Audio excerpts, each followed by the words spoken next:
Okay, let's talk about the Encanto. Encanto. I'm so sorry. I certainly can't handle myself. I'm gonna take this moment to take a sip on that. Yep. Where's that movement? Cute. Thanks for that. Hey friend, it's Dana. Welcome to Words That Move Me. I'm glad you're here. Really stoked about this episode. I'm always stoked about my episodes. That's why I do them, because this lights me up.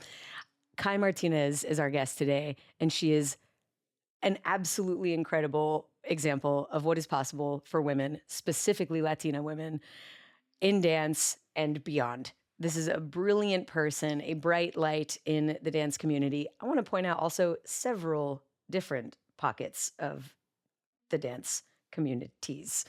And she has a lot of brilliant things to say about how to find your brand, how to surround yourself with like-minded people, how to become a person who is doing work that you feel like you were built to do. Like the work you were born for is the work you're doing.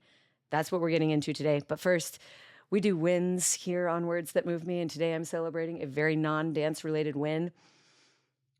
I have a patio. I mean, I have a house. You're in my house right now. This is my house.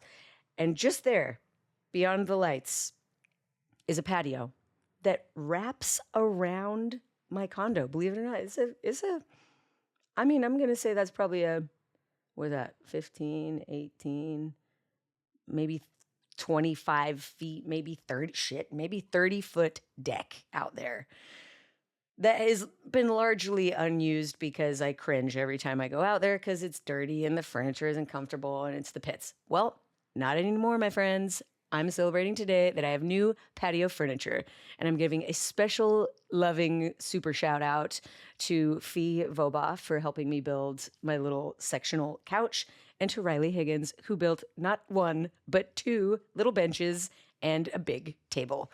And so now all of you can come over to my house and sit on the patio, which is gorgeous, and that is my win today. How about you? What is going well in your world or outside of your world?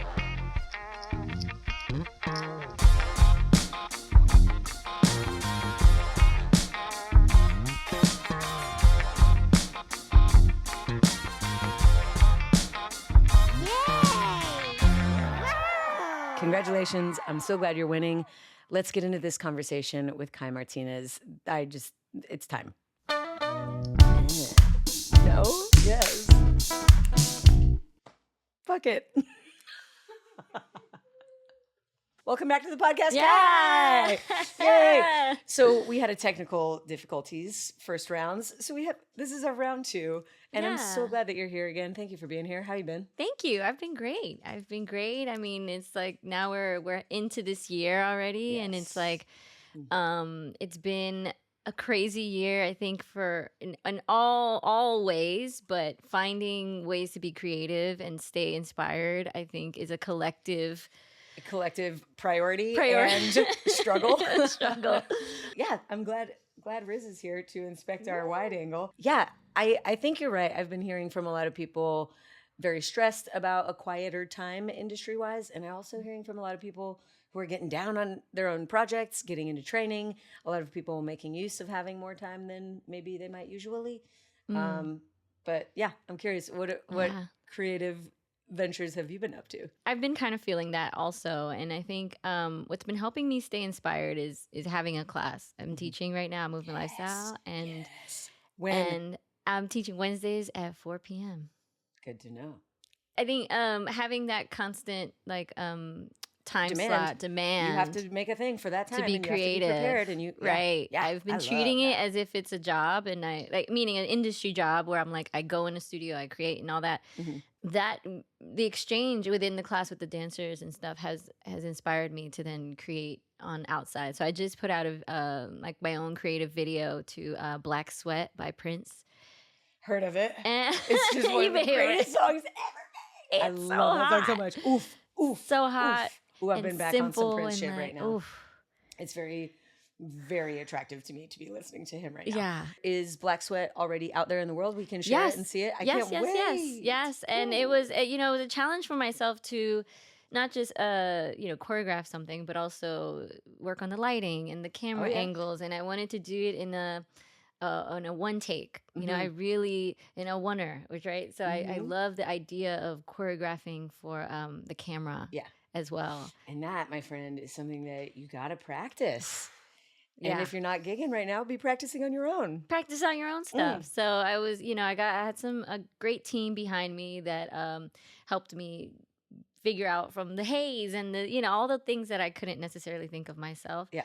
But yeah, we did it. We got an amazing cast of dancers, and so excited to watch. It's hot. Yeah. Ooh, it's hot. I love it. Ooh, that song. Yeah. You're back on the podcast. This means now that we're into it, you have to reintroduce yourself. Tell us everything you want us to know about you. Who are you, Kai Martinez, for the listener viewer? Wow, I thought at the second time around that you didn't have to do that. I know. I wouldn't have to do that. Sorry. But yes, okay. So my name is Kai Martinez Marquez. Yes. I am a Colombian American, first generation born out of Queens, New York, Jackson Heights. What's up? I am a dancer, a lover, a fighter, a creative. And honestly, I live for the empowerment of women, of young people, and of our stories.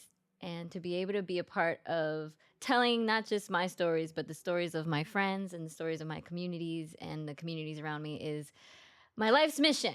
And it just so happens to be, one of the mediums happens to be through dance. Yo, can I just say that I think it was meant to be that we had technical difficulties on round one? Because that was a beautiful introduction. Thank you for that. That was beautiful. Thank you. Isn't it cool when like other people see you the way you see yourself? Because I see you as that person. Oh, yeah. Thank you. Yes, a person who's connected to dance via, or not dance because stories. I think dance because of your lived experience as a person who grew up where you grew up, when you grew up, in the family that you grew up in. Yeah. But a person who prioritizes the importance of sharing versus keeping. Of having something that's uniquely yours and dancing for uniquely yourself or uniquely a pop star. But like it's so something I think when I watch you dance is designed to be shared.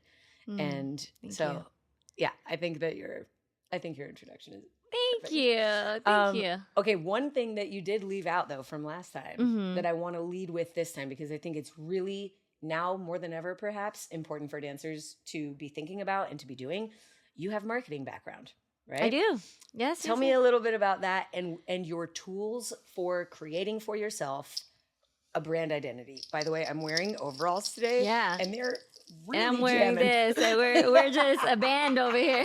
We're back. Marketing, branding. How did you get introduced to that? Yeah. And then tell us a little bit about your technique for building your awesome. identity. So I actually went to St. John's University. Shout out St. John's. For like communication arts, but I focused on marketing, advertising, and public relations.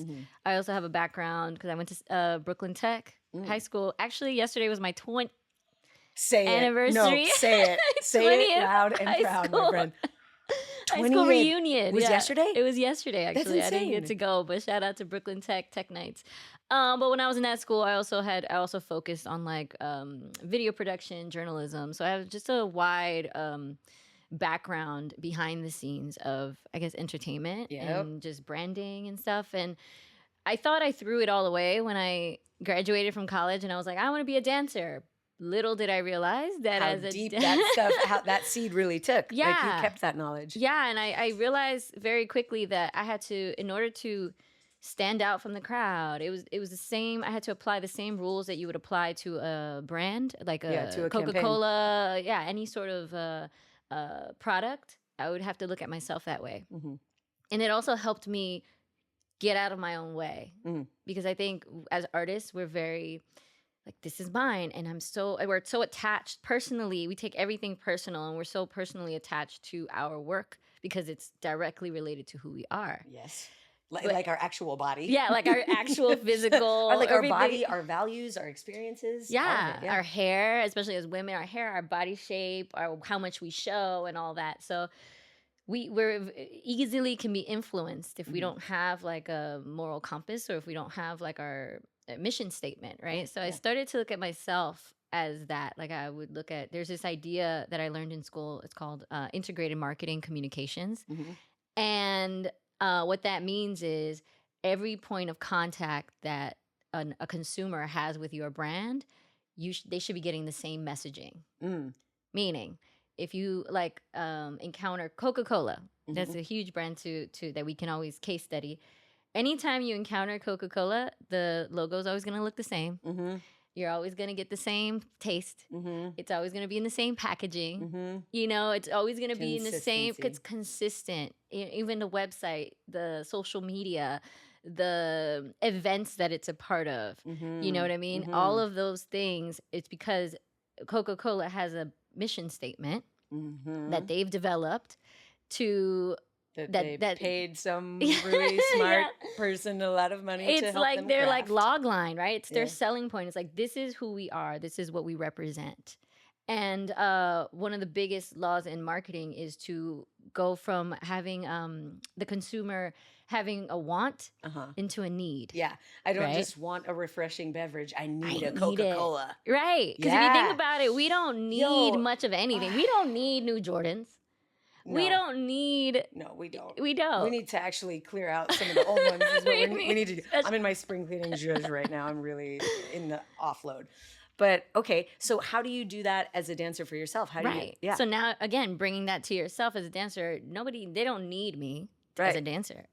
But how do I create that need? How do I create that for myself? And again, for me, the first step was creating a mission statement for myself. Like, what do I stand for? What do I represent? What kind of artist do I want to be? And I believe that we can't be everything. When we want to be everything. And I had a experience kind of midway through my career where I went to a Brian Friedman audition. Yes. Oh, haven't we all had one of these life-affirming moments at a Brian Friedman audition? No, I broke a nail.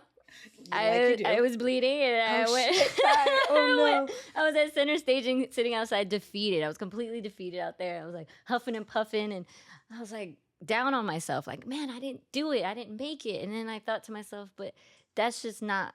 This is not who you are. Yeah, that one. The girls I'm not in there. that You're girl. not that one. Yeah. But I'm this girl over here. You know what I mean? And understanding like it's okay to not be everything for everyone. And it's informative to know who you aren't. To know who you aren't. In the process of discovering who you are. Absolutely. Okay, so you have the Brian Friedman audition. You have, I'm sure, several others. It's like, okay, I'm not that. Yes. Not that. You become a person who knows who you are, which is the person you introduce yourself as. So yeah, you figure that shit right out. And then what's the next step? So you create a mission statement for yourself, right? So you know who you, and the mission statement is who you are. Yeah, mission statement who you are. I have a mission statement for the podcast. I have a mission statement for like my coaching and things like that. But a mission statement as myself. Yeah, what would that look like? Right. If you think, I always say, think about things that you... Because we're ever evolving, ever changing. So that may shift and change. Oh, for sure. But what are your core like values of joy, a human person? Dana Wilson is a joy machine. Yes, you are. Yeah, okay, you are. That would be my, what'd you say, tagline? Yeah, log line. The log line. Yeah. slug log line. Yeah, it's very important to me during this like moment in history more than ever to be producing joy for myself, to be creating it and making it easily discoverable for other people as well. And right, you want to know not only just who you are in this season of your life, right? Because again, that does change for as we, sure. But also, what do you stand for? And I think that is a question that doesn't necessarily change, right? I think if you can stand for women's empowerment through different types of movement, right? And then you have like a certain type of that can exude a certain type of work.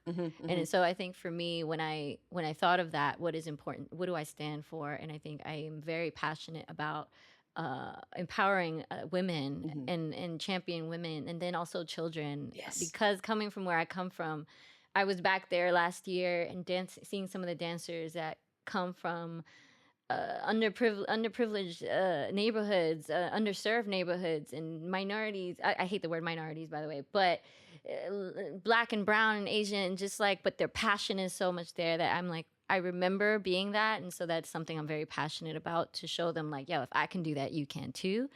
And also the telling of our stories. I think not just myself as a Latin woman, but I love learning stories about different cultures and being able to somehow be involved in that. So once I started getting that together for myself, it just helped me align with the right projects and the right work. Because it's like when you're tuned into a certain frequency, like a radio station. Yeah. You tune into Power 105 or whatever station that is, you're only going to listen to what's on that station, on that frequency. And the same thing, it comes when we're in our mind, when we're focused on certain things, like you said, joy. That's so real, because anytime I see you, I feel joy. And so you exude that because you're so tuned into that frequency. That's all you're seeing. This is me showing up consistently. And that's why it's, man, this is tricky. That is who I am. I guarantee you I am a full, well-rounded person that doesn't feel joy 100% of the time. I feel the full spectrum. Yeah. But I have been, by people who are very, very close to me, been criticized for my rose-colored glasses. I think I default to positive, but that isn't to say that I don't feel the rest of it.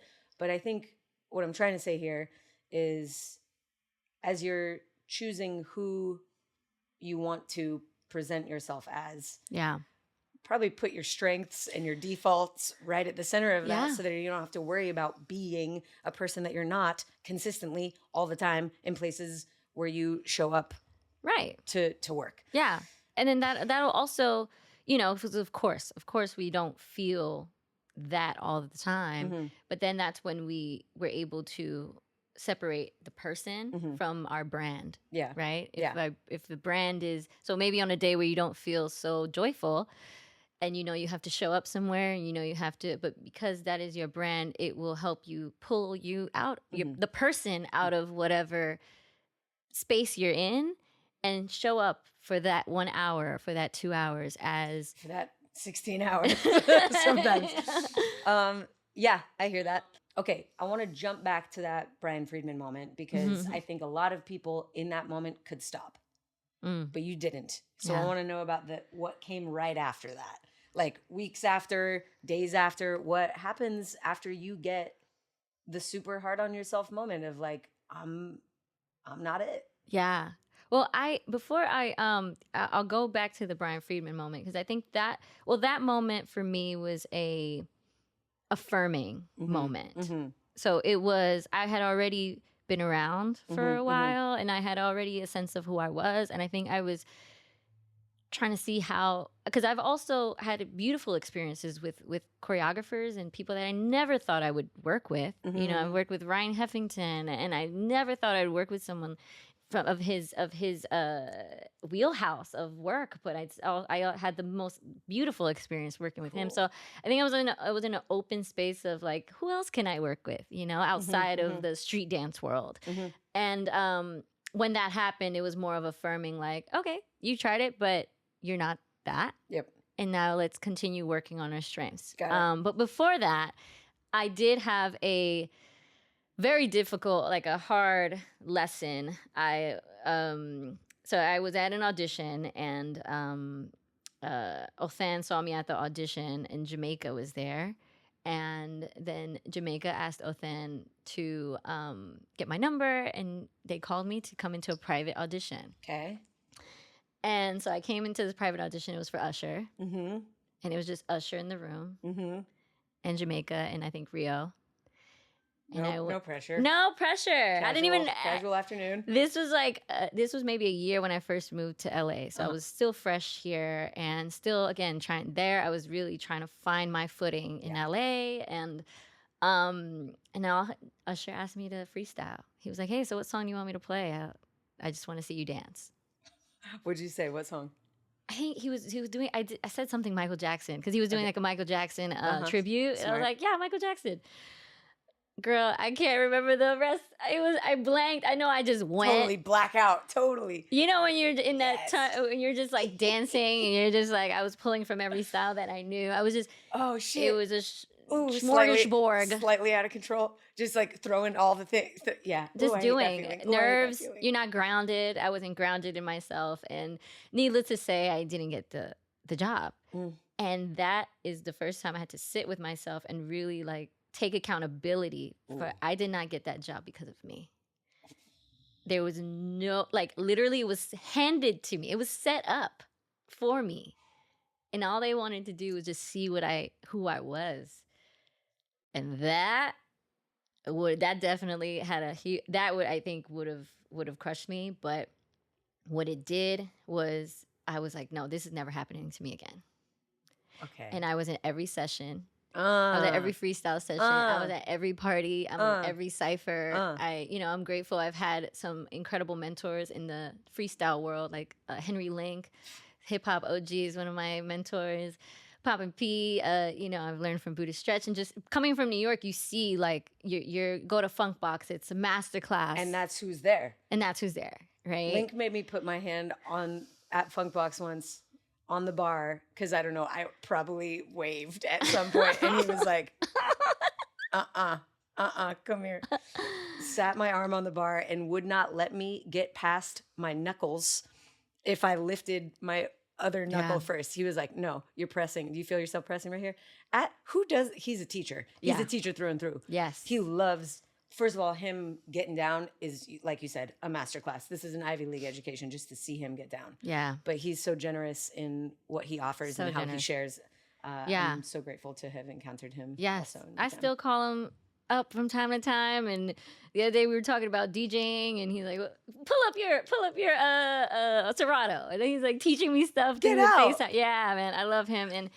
And one of the things that he told me back then when I was in New York still, I was at Funk Box, and he invited me into the cypher, and I was like, no.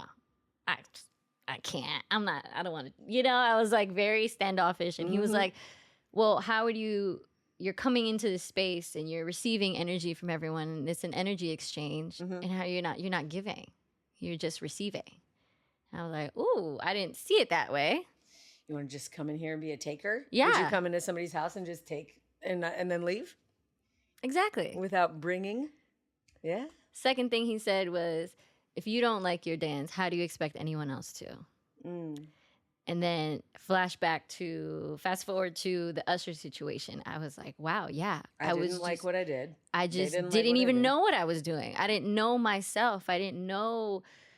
I couldn't sit in the music. It was so, I knew I had a lot of foundation, but I didn't know I didn't have an identity within that foundation. Like, you go take these like house class, blocking, popping, and vocab, words. Even in the, jazz world too, jazz and contemporary, you just have all this vocabulary, but if they play a song, you're just gonna like a foundation here and a little pacing and then a little whacking and you don't. I think the artistry in dance comes in how you put it together and how you present it.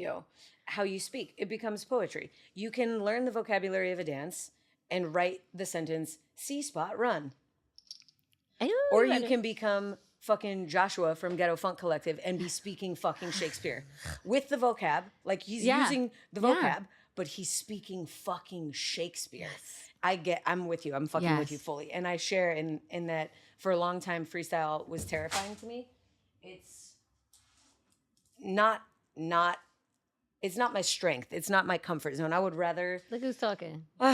Guys. Well, I'm still becoming a better freestyler. And I think I don't mind being a beginner. I don't mind humbling down. It's okay with me. I know that it's like a part of me actually to have certain strengths and certain weaknesses. Yeah. Like that's my fucking flavor. That's like, and I'm so down. That's fine with me. That's totally fine.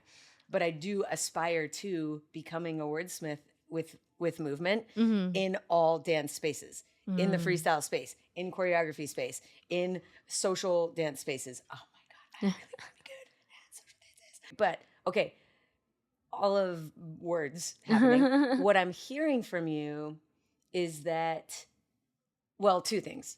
Number one thing, you said that you didn't get that job because of you. Yeah. As your friend, I would tell you that you didn't get that job because of that job. Because you are fucking exceptional. Whether you knew exactly what to say in that moment or not, there's nothing wrong with you.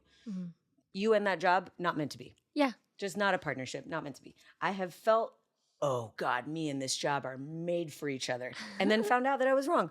Yeah. And that's fine. It's okay to be wrong. Yeah. Especially about relationships. Like, oh, thought that was going to really be good and really wasn't. And that's fine. Like, that's okay. Yeah. But I don't think it was you. I think it was the job. That's number one. Yeah. Number two, what it did is put you into spaces. You were like, okay, never that again. Yeah. I'm going to take myself into spaces to help me make sure that that doesn't happen. And those spaces for you happened to really return on the investment. Yeah. So it's you finding, like you were talking about earlier, your people.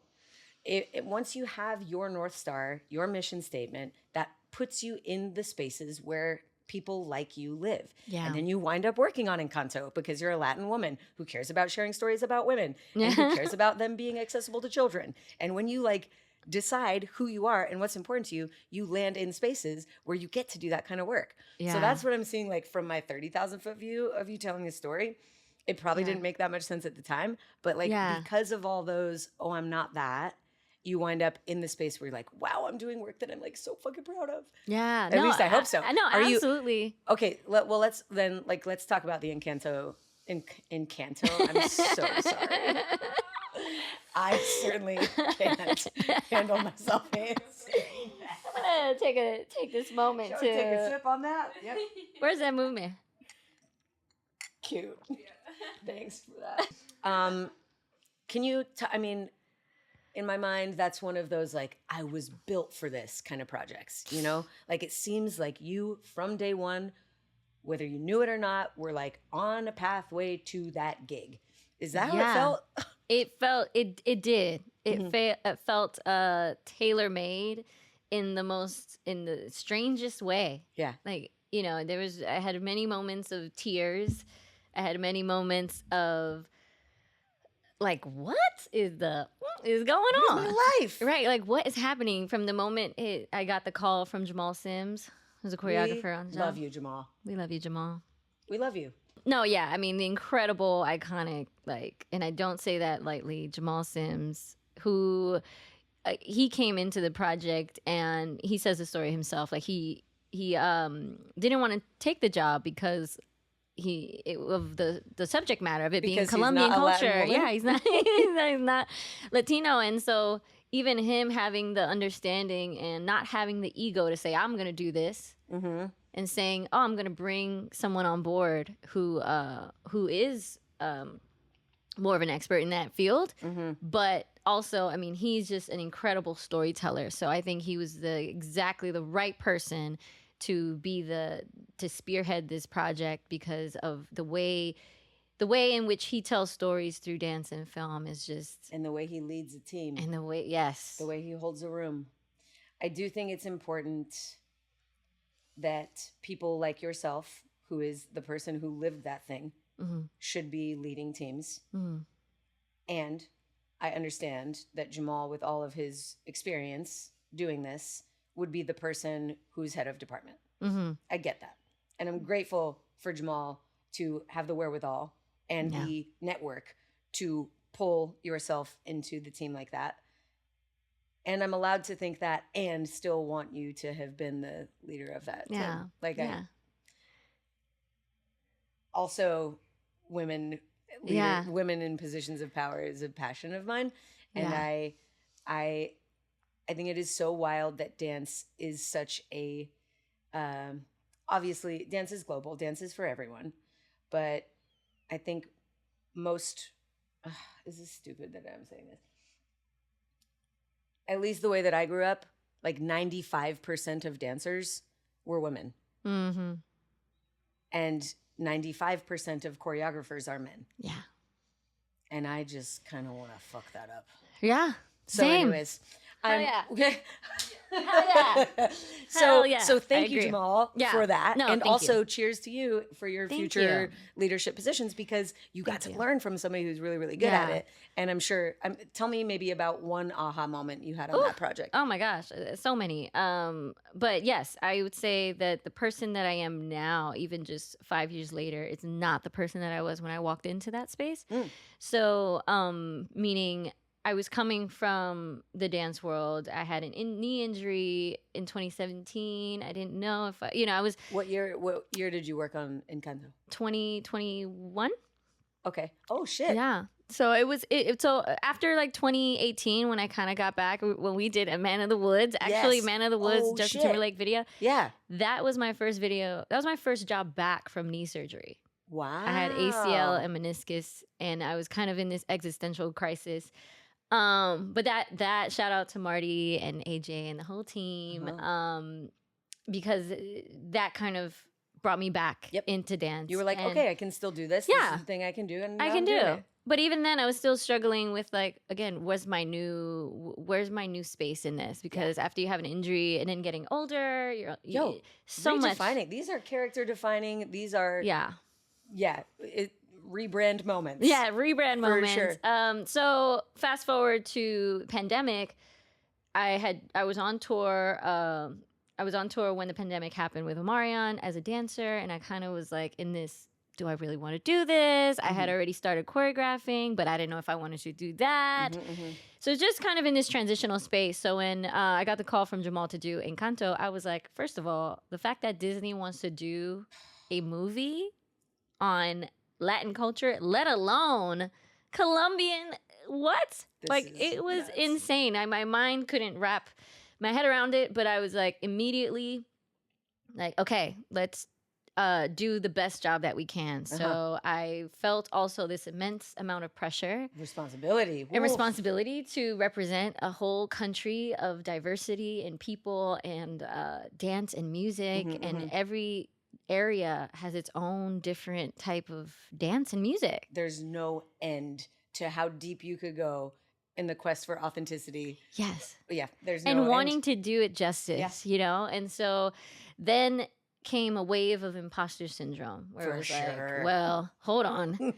I'm from Jackson Heights. Granted, Jackson Heights is a historically Colombian neighborhood. However, being born and raised in the US, I didn't feel like I grew up feeling like I was too American for the Colombian side. Ooh. And then vice too versa. Latino, too Colombian for the American side. So I know that this is something that a lot of first generation children of immigrants feel, because at home we're very much raised. I was with the music, the food, the culture, the news. I would watch like Latin news, and everything was like contained in the house. Yeah. And as soon as I walked outside, I was like, yo, what's up? Like hip hop and Biggie and all types of, and so my two worlds became very separate. Right. And then even as a dancer, when I started dancing, I was like, well, I like whacking and voguing and house and hip hop, and I had danced salsa, but I was like kind of at the house. Yeah, it was kind of like, it wasn't like mainstream cool to be dancing salsa, at least in my brain. Right. And then so as I grew as a dancer and as a person, it always kind of separated. I kept it separated. And then Encanto asked me to bring both my worlds together. And not just asked me to, it made it okay. And I think that was something that I didn't know I needed, a validation that I didn't know I needed, especially coming out of the pandemic when we're all talking about racial relations and just cultures and different things, and finding out who we are and being authentically who we are. Throughout that project, coming in, and I also, outside of being associate choreographer with Jamal, I through him, production asked him if I could also be a consultant on the project. And again, shout out to Jamal, because not only did he bring me in to work with him, but he empowered me to be in this room, in this space. And again, we're talking about women, and sometimes we need someone to help us to sometimes whether it's another woman helping us or a man or someone to help us be in those spaces. And so he definitely empowered me and took a risk, right? because I was now working with the animation team very closely. I was an employee of Disney. I was working with the directors. I was in their space. And so what he did was say, hey, choreo team person who I maybe want to be exclusively a choreo team person, I'm going to share you with other teams and the rest of this project, which is selfless because it makes you in some ways less available to him, but more available to the project. And I think that's what makes Jamal amazing at what he does, is that it's project fucking first. Yeah. And there's very little ego in that equation for him. Yeah. It's like, is it best for the project? Great, then do it. Yeah. Regardless of whether or not it's best for him. Yeah. So this totally tracks, and I love this story. Okay, keep going. So then with that, I came in and I was working with the animation team on the dance sequences. So we were taking the dance sequences apart and making sure that they were precise.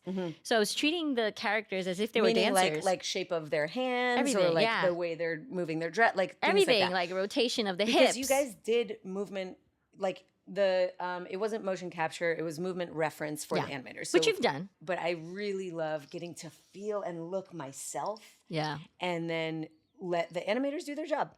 Yeah. So anyways, yes, do it, love it. But so you guys did the reference, and then you would also be in on those animation sessions, like looking at, oh, cool. Which was not normally what happens. There were a couple of things that were unique to this project. Like number one, when we Don't Talk About Bruno, all we had were the storyboards. So we didn't have what's called a layout, which is when they kind of like preset the cameras on an animation. Which means it's kind of like already set, like the shots are set, right? And you kind of have to just fill in the shots. So all we had was the storyboard. So we went to the studio and we just created. And Jamal created it in a one take, a oneer also, and he shot it. And they used that video to inform the layout. Yeah, that's cool. And that was something that we found out later is not normally done, because it's usually done the other way around. So that was that's kind of like Jamal kind of directing. Yeah. It is what that kind of is. Director. Which happens a lot. Yeah. And I think it's a really interesting. Yeah, I know. Conversation to be had. How do I want director. to say this right now? Yeah. This is a really interesting kind of blending of roles and responsibilities between directors and choreographers. And I think that's another reason where that Jamal is delightful to work with, is because he's happy to do more, but he's also a person who advocates for proper credit. Yeah. And he's one of our vice presidents for the Choreographers Guild. Shout out Choreographers Guild. So influential and important in having his voice in the room for these kind of conversations. Yeah. Where we're discussing what are the roles and responsibilities of a choreographer actually, and what aren't. Yeah. But I think it sounds like that happened exactly the way that it should have. And that number is outstanding. It's so good. Thank you. Oh. And it went on to impact so many people. So that's just, again, that's a testament to the storytelling, the love and passion that we all put into that room. We had Reina Hidalgo, Asiel Hardison, Yoey, Yorelis. We had Yai, who's Colombian, Mark Villiver. Trying to think who else, I hope I'm not missing anyone, but it was a small cast. It was like 6 of us. Good squad. Good squad. Lean, mean, storytelling machine right there. Yes, and most all Latinos. Yep. Too. So anyway, so after that, right? Usually that's kind of where the job of the choreography team goes. Is done. It's like, boom, we did the reference. You're lucky if you get to see an edit. Yeah. I got to see an edit of In the Heights early on, but that's rare. Yeah. It's rare that you get to give choreography notes that will be considered in the edit. That's rare. That's special. So then what the opportunity that I had now was I worked with the animation team for 6 months after we finished. Cool. After we finished doing all the references, and we went back to each sequence, and now I was like, well, the rotation in her hip needs to be like such, and the hip, like Dolores, when she's like lifting her hip up, it has to be on the beat, and it's like guiding that part, guiding the team, who's not necessarily, they're doing the best they can, and but that's not their strong suit. Yeah, it's not their life, and they're animating a musical number. I think it's through there, shout out to Michael Woodside from Disney animation team. He was one of the supervisors on the squad. He really advocated and still advocates for the dance world and the choreography world and the animation world to work together, especially on these musical sequences. Because I think after watching the end result of Encanto, I was like, wow, it really made a difference. And I've worked on other projects, or I've seen other projects that didn't quite have that. And so you just see it. You see that it's like you see the movement, but as dancers and you know. It's amazing. Absolutely. Can we like ungentle segue really quick? Yeah. I want to talk about jealousy really quick. Oh, by the way, this is so interesting. So there's a 12-week program called the Artist's Way. It's written by, I fucking forgot her name. Yes, I still have to start it. I have it. I have the workbook. Julia Cameron. So I've been wanting to discuss this on the podcast because I did not enjoy my experience. I didn't finish the 12 weeks. There's a few things that came up for me about why, and maybe I'll do a podcast about it someday. I opened my Instagram yesterday, and Dochi is doing the Artist's Way, talking about the Artist's Way, asking who all my followers doing the Artist's Way. I'm on week 2. I think she's on week 2, and I love this, blah, blah, blah, blah, blah. And I was like, oh, of course. Now I'm curious about doing it again. But I need to start it, so maybe we can start it together. It's an interesting thing, and you can do it 1,000 different times because there's some self-direction involved. You don't have to do every exercise in every week. You get to select, okay, yeah, I think I'll try that thing, or I'm not going to do that. I'm going to do this. And there's a lot of customization, and I think it's designed so that you could do it many times and always get something different out of it. But one of the tools that I did really love from the Artist's Way is something called a jealousy map. And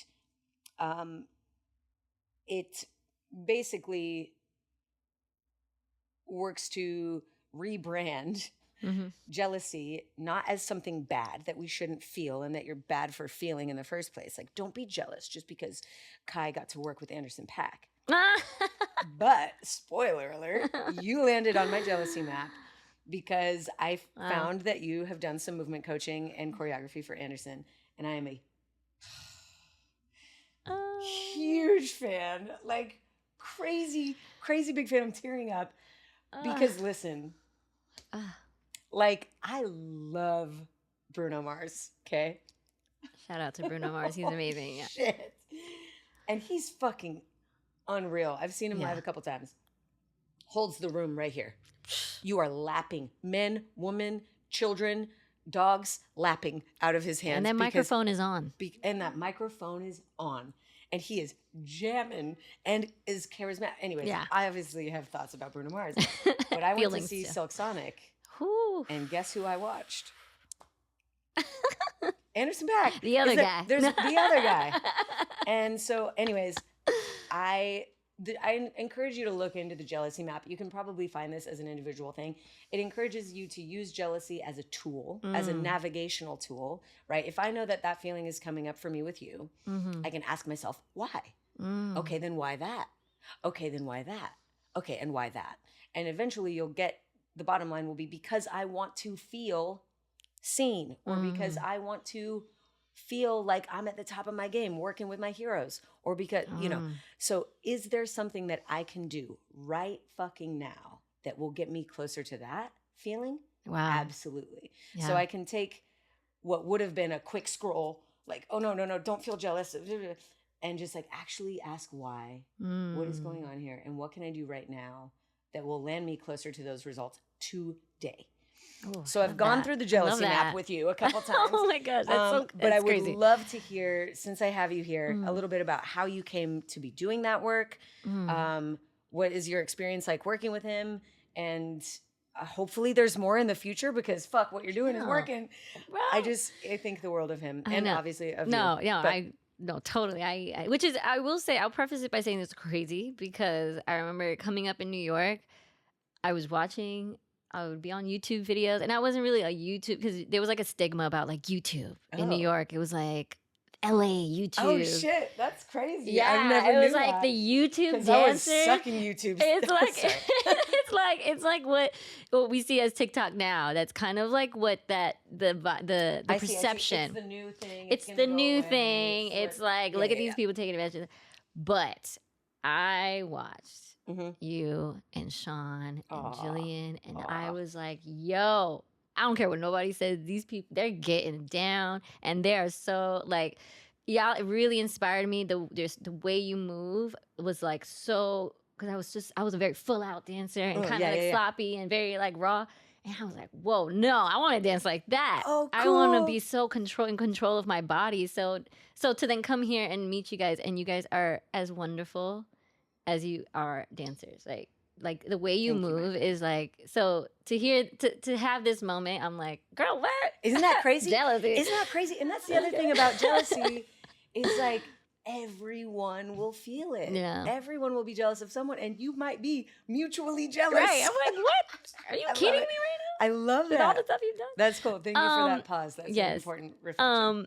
But okay, so with the way Anderson happened was it was very I'm trying to, let me be concise here. It was a very interesting path that that led to it eventually. It wasn't something that I was like targeted him as an artist, because again, at that point, this was 2018, so I had just come back from my knee surgery, and I was in this space, and I went to a Janet Jackson audition when she came back. Yep, it was a big open call, and everyone was so excited, and I was like, why am I not excited?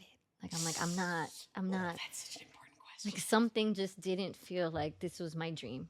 And but I did it, got to the end, call back, whatever. It was great. I felt good about myself. And then when I went home, I just kind of sat with myself, and I heard, spiritually heard, discernment, however you want to call it.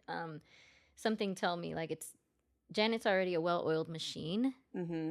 You want to be part of the next. I was like, I want to be part of the next. What are you talking about? And I was like, yeah, you want to be part of building up the next machine or the next big thing. You want to be a part. You want to be from the ground up. You want to help build it from the ground up. So that was one thing. And then another thing was, like, instead of trying to look up, look out. Look around you. Beside. Yeah. Yes. This idea of networking this is so important. horizontally instead of vertically, right? And so a friend of mine had moved out here, and we've known each other since we were teenagers. And she's a singer-songwriter. Shout out Coco Sarai. Ding. And she came out here, and she just started working with Dr. Dre at Aftermath. She was writing and working with him, and his studio is right here in Sherman Oaks. And I knew she was doing that, but I wasn't heavily invested in what was happening. But I reached out to her and a couple of my other friends who are artists, and I was like, hey, I just want you to know, if you ever need any help from me, like, I'm down to help you. Any movement, any, I just Riz. The spotlight. She's like, I want to know. I have something to say. Yeah. So I told her, it's just gonna happen for a short time. Yeah. Oh, okay. I told her, like, hey, if you ever need any help with any movement, like, let me know. I'm always down to help. And she was like, well, yeah, actually, I would love to get in with you and just kind of like work on walking and just like simple things. Embodiment. Yeah. And I was like, okay, let's do it. And we had worked together when we lived in New York. So we kind of had this relationship already. And in one of those moments one of those times that we were together, she actually got a call to come into the studio with Dr. Dre. And she was like, hey, do you want to come with me? And I was like, yeah. I was like, who says no to that question? I want to know. Yeah. And so I went, and I was like blinking. I think I said this last time too, because I really like, was my visual, like, actual life. Is this real? Yeah. I was like, I need to take a picture of this, but I can't. So my brain, I need to like your snapshots. Blink snapshots with my brain. Stop it. I love that. And yeah, so I was in there, and they were working on Oxnard. So he was mixing Oxnard, and I got to witness Dr. Dre, like, everything is true. It gets really loud in there, and but it was like, again, just a privilege. And then in walks Anderson, and got to meet him, and everything was really cool, chill. Got cut to another time. They were starting to do like some promo for Oxnard, I think around this time, and Coco again asked me like, hey, you know, he asked me to go on stage with him. Can you like come to rehearsal and just like help me with like some just give me walking? Some beats, give me some things to do.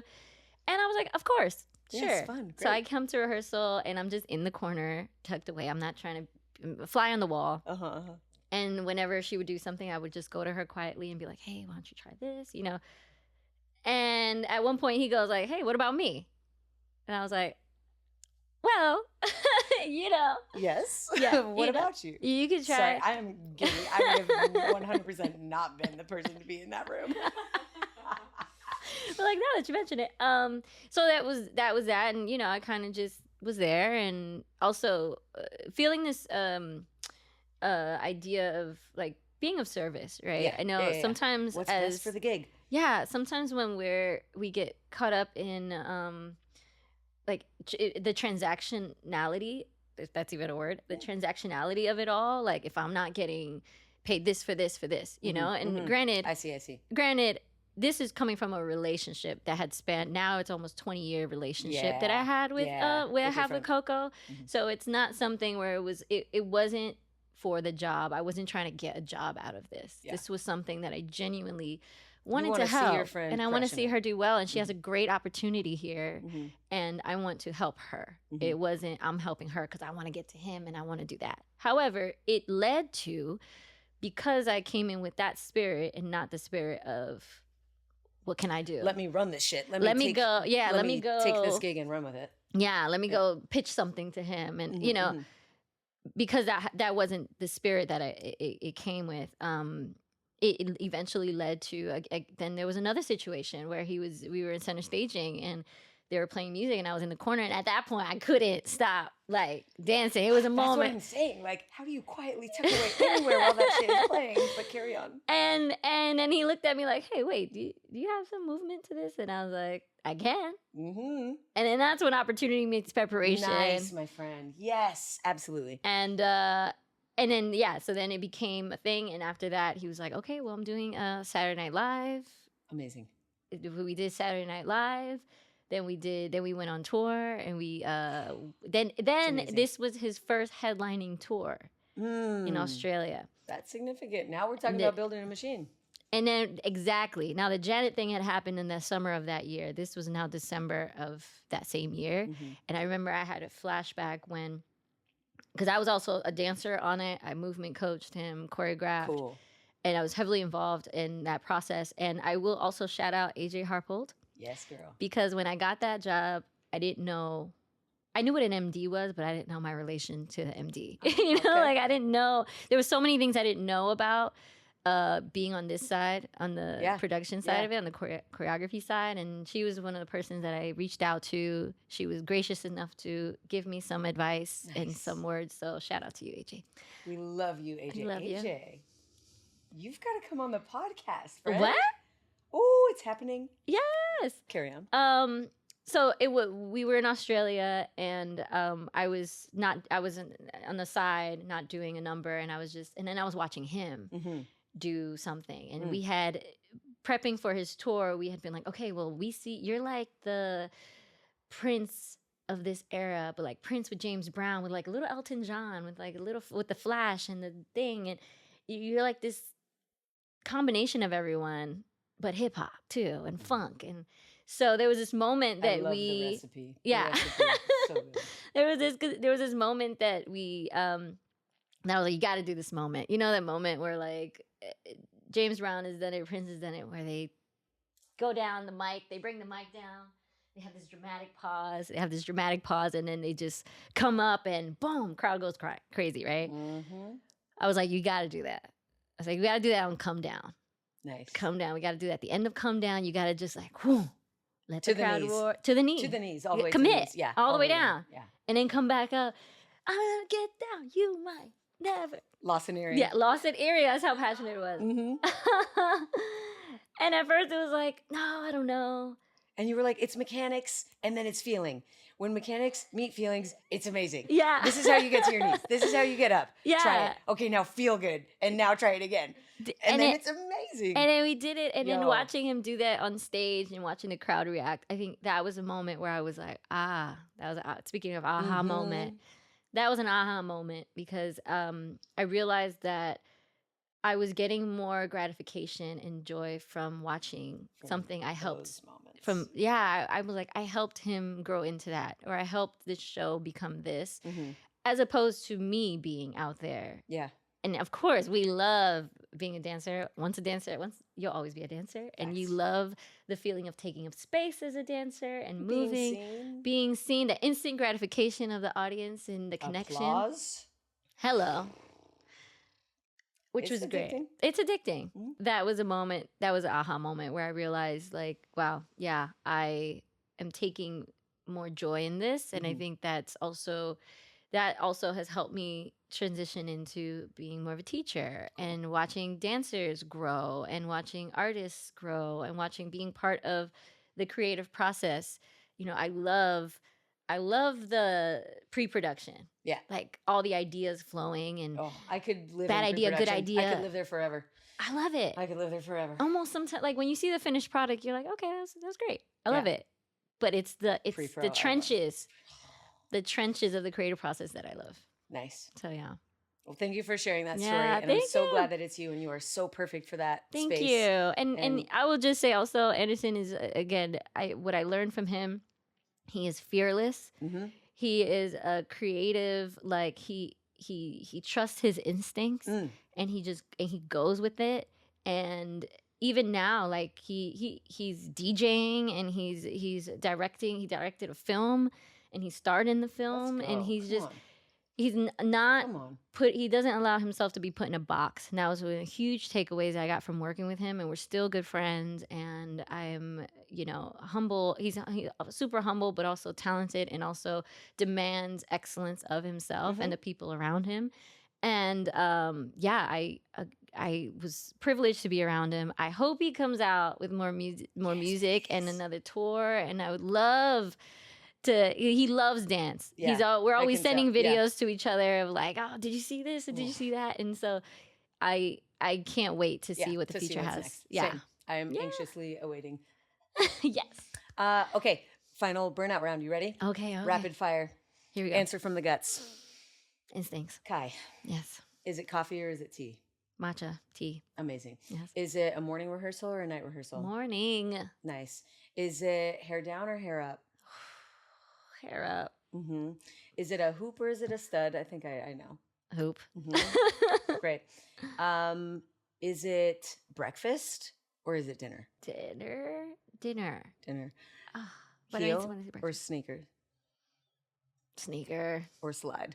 Oh. It's a slide for me. Living in LA, this chapter, a slide. Yeah, this chapter is this definitely chapter. a comfy slide. Yeah. What do you splurge on? What in your life is something that you're like, oh, that's worth the money? I would say it's a toss up between experiences and self-care. Like in this season, I'm really like trying to take care of my body. And so I'm like, whereas before I would never have spent money on a massage or money on this. Now I'm like, no, I need it. What's the experience that you're saving up for right now? I'm going to go take my parents to Hawaii. Hopefully we'll go. What island? Honolulu. Nice. Let's go spin off of that. Desert island, worst case scenario. You have one album to listen to for the rest of time. What is it? Okay, I would say, I know Stevie Wonder, Songs in the Key of Life. Shit, that's a good answer. Really good answer. Complete. What if you got to collaborate with one person, living or dead? Who would it be? Oh, I know he did this last time, and I said last time, but I think I have two. Okay, can I say two? Yeah. One living and one non-living. That's perfect. Living, Bad Bunny, right now. Oh yeah, that makes loads of sense. That's a lot of sense to get in there. And non-living, Selena. I think that would have been so cool just to get in that. I feel like she would have been incredible. Yo, If you were Coca-Cola, those two people are polar bears. Like that's a full family thing that I see, and that makes so much sense. That is alignment. That is consistency, my friends. Final question for you, Kai. Yes. I thank you for like driving home this idea of knowingness of self, of having a North Star, of having a guide that brings you through your decisions in life, your values, your ups, your downs. I would love to know right now in this season, what is that right now for you? The words that move you. What's your North Star? Finding a path in the quietness right now. It feels like I think we're collectively going through a season of quiet spaces. And what does that? How are you coming out of that? How are you coming out of that? How are you showing up for yourself? I'd say for myself, it's showing up for myself. The time is going to pass anyway. Right. What the seeds we're planting now are going to bear fruit a year from now. So what I'm doing now, it's not for me right now. Ooh, I like what I'm doing now is for a year from now. That's beautiful. Thank you for sharing. Yeah, I think it can be easy to get short-sighted in times, period. It can be easy to be short-sighted, period, especially when you're a gig to gig kind of person. And then it's also easy to get really scared when there's not a next gig. So investing in the year from now gig versus like, what do I do today? It's like, wait, today I dream about a year from now. And then I reverse engineer so that I know what to do today. Yeah. Plant the seed, baby. Yeah, plant the seed. And, in order to be, I read this in a manifestation book where it was like, imagine who the person is that has like what the things you want, right? All the, like you said, the dream jealousy map, all the things that you want. And now what are the qualities and attributes of the person that you need to become to have that? I love that. And then it's like every day you just work towards becoming that. I love that. And then you realize it's in the journey. Yes. You start falling in love with that. So I know, girl. I love that, and I love you, and I love Riz, and thank you so much for this conversation, Kai. I could do this all the time. I might even plant a technical error here so that we have to do this again, but I won't because you're wonderful. Thank you so much. Thank you, listener, viewer, for being here. Be sure to subscribe, leave a comment, let us know what you're loving about the pod, and get out there into the world and keep it super funky. Bye. This podcast was produced by me with the help of many. Big love to our executive assistant and editor, Riley Higgins. Our communications manager is Fiona Small, with additional support from Ori Valladares. Our music is by Max Winnie, logo and brand design by Bree Reitz. And if you're digging the podcast, leave a review and rating, and please share. Also, if you want to connect with me and the many marvelous members of the Words That Move Me community, visit wordsthatmoveme.com. If you're simply curious to know more about me and the work that I do outside of this podcast, visit thedanawilson.com.